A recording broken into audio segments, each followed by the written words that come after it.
শিবগঞ্জ উপজেলা মাঠে অনুষ্ঠিত এক প্রীতি ফুটবল ম্যাচে দেখা গেল চরম উত্তেজনা, প্রতিদ্বন্দ্বিতা আর খেলার আনন্দে ভরা এক বিকেল।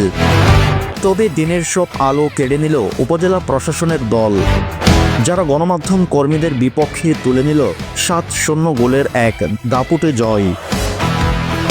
খেলার শুরু থেকেই প্রশাসন দল মাঠে ছিল চাঙা। পাসিং, ড্রিবলিং ও ফিনিশিং সবকিছুতেই তারা ছিলেন অনন্য।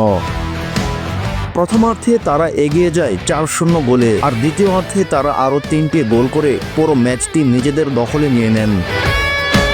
আর দর্শকরাও একের পর এক গোল দেখে আনন্দে উল্লাসে ফেটে পড়েন। অন্যদিকে গণমাধ্যম কর্মীরাও পিছিয়ে ছিলেন না আত্মবিশ্বাসে। তারা মাঠে ছিলেন প্রাণপণে লড়াকু, তবে ভাগ্য যেন সেদিন সহায় ছিল না। একাধিকবার বল নিয়ে উঠলেও গোল পোস্টের মুখ খুঁজে পাননি। তবে তারা ম্যাচ শেষে হাসি মুখেই বললেন, আজ হারলেও খবরটা তো গণমাধ্যমেই আমরাই করব।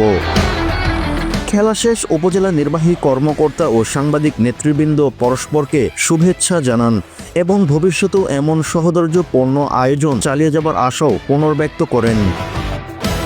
মাঠ জুড়ে তখনও ছিল খেলা পাগল দর্শকদের উৎসাহ আর দুই দলের খেলোয়াড়দের আন্তরিকতা।